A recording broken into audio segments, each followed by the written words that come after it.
What led you to focus on helping business owners with mergers and acquisitions? So I got into M&A, gosh, as I joke, when I had a full head of hair, Michael. So it's been a few years. But I was actually getting my MBA, and there was an internship opportunity with a large M&A firm. And next thing I knew, I was working for a large multinational mergers and acquisitions company. And then I kind of looked at myself in the mirror and said, I admire all the business owners that I represent, and I want to do something on my own. So I went out in 2005 and formed my own firm. That led into the foundation for Keystone Capital Markets. So we are a sell side mergers and acquisitions representative. We focus primarily on helping business owners sell their companies, Oh, but okay, we great. also help them raise capital and we help them buy businesses in advance of a sale. So if a business isn't quite ready to sell and they want to enhance value, we work with them through that process to get them ready. We really focus on truly concierge service for all our clients. Every single business owner is different. Their needs are different. The requirements of the company are different. And so we really spend a great deal of time focusing on how we can address those specific uniquenesses and get them to the ultimate objective, which is to sell their business. And we give that sort of hand-holding process throughout the entire experience with the clients. That boutique service and making sure that they get what they need. I heard you say one way or another, every owner will eventually exit. Yes. Why is that such an important truth to face early in a business? I think that it's something that every business owner should start contemplating truly the day after they form their business. Hmm. Why am I here? What am I doing? And what is my path to ultimately exit? And we joke, although sometimes it's not so funny, that everyone will exit their business either walking out or horizontal on a stretcher, unfortunately. But the key thing is that you have to prepare for that eventuality. It just doesn't creep up on you and you suddenly say, you know what, I'm going to sell tomorrow. The more advanced planning you can do, the better the outcome is going to be. Well, it has me thinking how the importance of really always looking at the exit strategy. Do you find that sometimes people underestimate the amount of time or maybe underestimate what the value truly is, or they overestimate, I should say, the value of their business? Again, I've been doing this now, gosh, 35 plus years. I can count on one hand the number of times that a client said to me, gosh, that's more than I thought my business was worth. Invariably, every client believes their company is worth more than might be reality in the current market.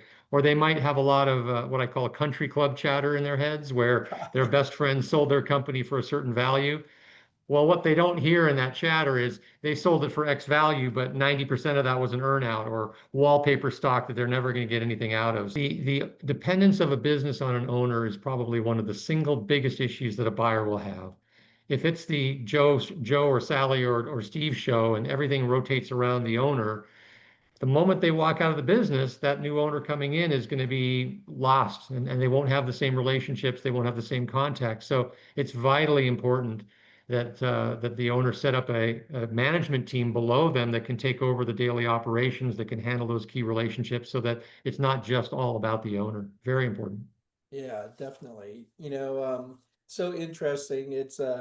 I always call it leaving the entrepreneur role to become a leader of a thriving business where you actually have a Mm, team running it, you're managing them, it's not relying on you. So yeah. based on where we are today, the M&A market, based on what's going on economically, it's a very uncertain time for businesses, not knowing what's changing from both national and local politics. Are buyers still active? What's going on right now in the marketplace? It's a great question. I served on a panel in January of this year, and I told the room, I think this is going to be a very big year for M&A because 24 did not turn out to be the year everyone expected. It was not the rebound year, and we were set up very nicely to make 25 that year rebound year. And the Right. one thing I said is, but for the question mark of tariffs. And everyone kind of rolled their eyes and said, tariff, schmariff, no big deal. Well, the tariffs and the economic uncertainty surrounding the tariffs and other economic policies have really impacted the M&A market. And so to answer your question, are buyers active? Absolutely. Are they more selective? Yes, also absolutely.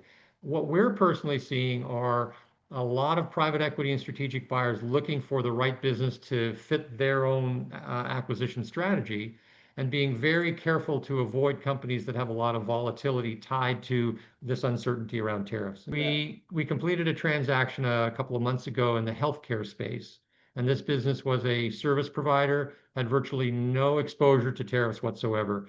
That deal went through beautifully, smoothly, no issues whatsoever. Contrasted with, we were in market with a food ingredients business in the springtime, just before Liberation Day. And when the announcements on Liberation Day came through, the market just froze. All of our buyers, we had 18 indications of interest. All but two of them said, we just can't do a deal right now. So we put that process on hold. And we re-energized that process about a month ago. And we were very pleased to see that now that things have calmed down a little bit, it does seem that there's more buyer appetite as long as the subject company has a strategy to address the uncertainty. And in our case, our client did a very good job at passing costs on to their customers, absorbing certain items with their vendors, and really planning strategically. So that helped them. But generally Nothing like a speaking, good strategy, right? Because we're all going to have obstacles, right? Whether it's the Great absolutely. Recession, whether it's COVID, whether it's now tariffs, and it's the best leaders are the ones that are really prepping and understand that and addressing it. So I imagine that Exactly. does make buyers more comfortable knowing that the company has addressed it and is moving forward, and so the company can still thrive. Absolutely. Being proactive that way, being forward thinking, having a strategy that has traction and demonstrating that you are getting traction with the strategy, very, very important. Lenders have also been aggressive at coming back to the M&A market. And so we're seeing much more activity in terms of banks being willing to lend into situations. They are being very thorough in their due diligence and being very careful, but the appetite is there, the capital is there. It's just a question of being very picky in terms of the targets that they're going after and very careful in making sure that all the checks are in the right column. Well, tell me, we kind of talked about where we are currently, but how should an owner think about timing their exit with market conditions? Is there a Well, strategy around that? business owners should recognize that the process of going to market itself is typically a 6 to 9 month overall experience. And so if they're thinking, gosh, I'll call up an investment banker tomorrow and have my company sold in 30 or 60 days, that's not the reality of how the marketplace works. Thinking ahead of time, planning early, and again, addressing some of the factors that are going to really help you get prepared becomes very important. Hmm. Yeah, it gets back to always thinking about your exit strategy, even from the very beginning, right? Uh, Exactly. I mean, there's some basic things that you should be looking at if you're a business owner. What is the quality of your financial statements? Are they at least reviewed, or do you have an outside accountant that's making sure that they're being prepared per GAAP? Once you get closer to an actual transaction, there's a process called a quality of earnings review, where an accounting firm will come in and look at your books from a buyer's perspective in terms of your financial presentation, making sure that your systems and reporting are up to snuff. A buyer will ask you to dice and slice information every way you can imagine. So ensuring that you have a good system that can respond to those questions is very important. Every buyer has at least three options. They can buy your company, they can buy a competitor that's similar to yours, or they can essentially try to recreate your business from the ground up, greenfield it, if you will. And the more we can make option two and option three unattractive because of the uniqueness of your company, and the more valuable it's going to be because there are no good alternatives. well, Alan, I so appreciate your time today and your experience in Keystone Capital Markets. What's the best way to get in touch with you if someone was interested in your services? They can either call me on the office or at the office, pardon me, or drop me an email. I check email religiously, so that's probably the most effective way. Well, Terrific. thank you, Alan, and thank you for your dedication to helping people transition businesses.